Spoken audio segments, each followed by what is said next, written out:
Là, on va partir sur une niche que vous m'avez dit tout à l'heure, mais tout ce qui va être survie. Pourquoi? Alors là, c'est le truc qui, depuis 2 3 ans, qui est en explosion parce que on est tellement dans une situation où les gens sont en panique, on se tape le Covid, donc là, on se dit on va tous crever. Après, on a la guerre, on se dit on va tous crever. Et on est quand même dans une dynamique de survivalisme qui est très développée depuis quelques temps. Et si on tape donc le mot survivalisme, alors je sais qu'il y en a plein qui connaissent déjà, survivalisme, on va regarder un petit peu la dynamique, et clairement on est dans une dynamique très haussière parce que c'est vraiment la niche que je voulais vous présenter qui me semble vraiment dans la bonne dynamique, hein. Donc voilà, regarder un peu la tendance. Et on va essayer de réfléchir sur une ou deux idées qu'on pourrait transformer en offre. Parce que si vous êtes là encore au bout d'une heure, je pense que vous avez bien mérité d'aller un tout petit peu plus sur une offre. Donc là, on regarde en all time. Et là, regardez ce qui se passe. On est sur premier confinement, 6000. Là, guerre. Là, on est en plein boom, mais un boom de dingue à plus de 8000 recherches, alors qu'il y a 3 mois, 4 mois, on était à 2000. Donc là, on est en plein boom. Donc là, clairement, on le sait qu'on est sur une niche qui va avoir une tendance à vraiment monter. Je pense que le survivalisme, c'est un truc qu'on va revoir d'ici 2025 qui va être vraiment ancré dans notre vie. Et même les plus optimistes d'entre nous, on aura quand même un petit truc de survivalisme on aura quelques trucs. Et les trucs déshydratés, tiens, c'est pas con, parce que tout à l'heure, le membre qui m'a dit ça, bah, ça peut être aussi un truc à aller regarder. Mais clairement, on le voit, hein, vous avez cette dynamique qui peut être vraiment ultra puissante. Et si on tape, on va aller chercher un petit peu dans les outils. Donc là, on va aller chercher sur du keywords. Je ne me rappelle jamais si c'est en keywords ou en niche le plus intéressant. Non, c'est en niche. Donc là, si on tape survivalisme, on va aller voir un petit peu ce qui en sort. On va pas mettre de catégorie. Je ne sais pas si je peux juste mettre le mot, si ça suffit ou pas. Si. Donc là, on met aucun filtre, hein, c'est juste pour voir ce qui sort le mieux en survivalisme de manière générale. On voit quoi? À plus de 2000, on a du kit de voyage. Okay. Derrière, on a quoi? Les batteries externes. Là, tout ce qui est solaire. Alors, tout ce qui est solaire, c'est un truc vraiment de ouf. Donc, tout ce qui va être base solaire, c'est un truc vraiment à creuser. Donc là, on a tout ce qui est batterie externe solaire. Et ça, c'est un produit high-tech, mais qui vend de 46 € et qui n'est pas si compliqué que ça à faire, même en tant que débutant. Je pense que c'est un truc à vraiment creuser, parce que là, il est waterproof, il est la totale. Donc ça, c'est un produit qui est vraiment pas mal. On a la radio solaire. Ah, ça, c'est vraiment pas con non plus. La lampe torche solaire. Donc, on a tout ce qui est solaire. C'est vraiment un truc à aller creuser. Taper tout ce qui est solaire, c'est vraiment un truc que je vous conseille. Kit de survie. Bon, alors ça, c'est du classique. Moi, j'en ai vendu. Kit de survie, ça, c'est tout classique. Ça dépend vraiment de ce que vous mettez dedans. Et voilà, on est sur des volumes qui sont énormes. Faites des trucs quali. Moi, j'avais un truc qui a été beaucoup plus cher, mais qui avait vraiment des produits de qualité. Donc ça va être vraiment intéressant. Après, on a tout ce qui est sac. Et ça, c'est un truc pas con.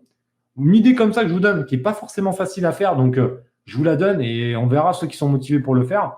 Mais de partir dans une optique un peu clé en main. Tu vois, c'est-à-dire en fait un truc de survie. En mode, tu as un sac. Moi, ce que je ferais, alors, je vous la donne parce que je ne vais pas le faire. Parce que j'ai pas le temps. Mais si j'étais dans cette niche-là de manière active, parce qu'on a plein de niches, mais on n'a pas celle-ci de manière active en ce moment. Donc, je vous donne une idée. Et celui qui est le plus motivé à faire, je pense que c'est vraiment une idée qui peut cartonner, c'est de mélanger un peu en fait plusieurs idées. C'est-à-dire de prendre un sac comme ça, un sac de survie, mais au lieu que ça soit que le sac, que dans le sac, il y a déjà le truc de survie. Parce que là, on est dans un truc en mode, c'est la merde. Voilà, on s'est pris, là, c'est la merde, il faut partir du jour au lendemain.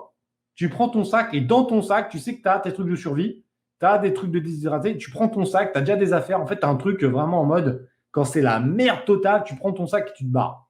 Et ça, je pense que ça peut être un truc que tu peux vendre s'il est bien foutu, un sac assez complet avec des trucs de survie, de la bouffe, etc., etc. Réfléchir à ce concept-là.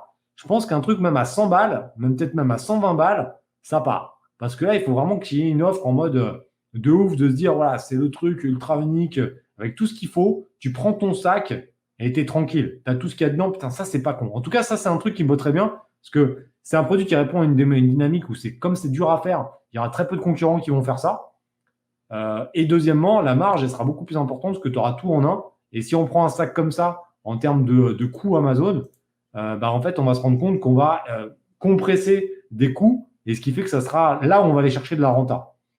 Parce que quand on prend ce produit-là avec la calculatrice, alors c'est pareil, hein, si vous ne l'oubliez pas, hein, il y a dans la description, je le mettrai en premier commentaire, ceux qui veulent prendre Helium 10, qui n'ont pas encore Helium 10, vous mettrez les liens et les codes promo pour l'utiliser. Parce que comme vous avez vu, il y a. Et ça, c'est le haut de l'iceberg d'Helium 10. Hein. Derrière, je n'imagine même pas ce qu'on peut faire. Mais c'est vraiment une dinguerie. Donc là, on se rend compte qu'en fait, les frais d'expédition ne sont vraiment pas énormes, ils sont à 5,68 €. Ce qui fait que si on part dans une dynamique comme ça, avec un packaging qui ne va pas être plus grand que ça, mais un produit où on va mettre les produits à l'intérieur du sac directement, on compresse à mort les coûts, puisque les coûts d'expédition en frais FBA seront que de 5,68 €. Mais sur un produit potentiellement à 80, 90, 100 €. Ce qui fait que les frais d'expédition vont représenter 5, 10% grand max. Donc là, ça va être énorme. Ça va être énorme. Parce qu'imaginons, regardez, on fait un petit calcul rapide. On est sur un coût global à 25 €. On va dire 25 € pour le kit, plus le livre, plus tout. On va dire tout compris. On est sur un produit qu'on vend 99 € pour être sur un prix rond. Les frais d'expédition n'ont pas bougé. On est sur un frais d'expédition, enfin un frais de stockage qui n'a pas bougé. Et on est sur un classique à 15,30 €, c'est-à-dire à 15% taux standard. On a de la TVA, etc. On serait sur une marge à 41%. 30 € par vente. 30 € par vente, c'est énorme. Hein, c'est énorme. Et là, 99 € pour une offre comme ça ne me semble pas déconnant. Et même si j'ai envie de dire, enfin, tout plus agressif à 79, on est encore sur des marges à 30%. On prend encore 20 balles.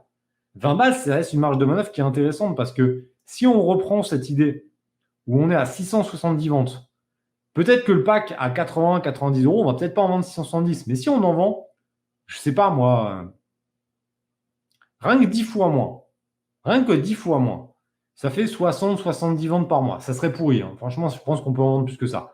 Bon, on va dire 100 ventes par mois pour arrondir. 100 ventes par mois avec une moyenne donc d'une vingtaine d'euros de marge. Et encore, à mon avis, à 80 €, on serait pas assez cher. Mais bon, grosso modo, on ferait 2000 € de bénéfice. 2000 €, et je pense qu'avec un très bon marketing, on pourrait monter à un peu plus. 2500, 3000 € de bénéfice. Je parle de bénéfice, hein. Donc bénéfice net, évidemment, avec les frais Amazon déduits, etc. Et si on fait un peu de pub, on va tomber dans les 2000 € de bénéfice. Ce qui est quand même pas mal hein, sur un produit comme ça.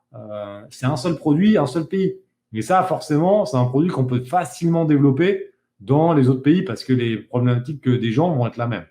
Donc ça, si on développe un produit comme ça, alors il faudra un budget de départ qui sera quand même plus important puisque comme je l'ai dit, je ne sais plus à combien on était à 25, je crois 25 € par package.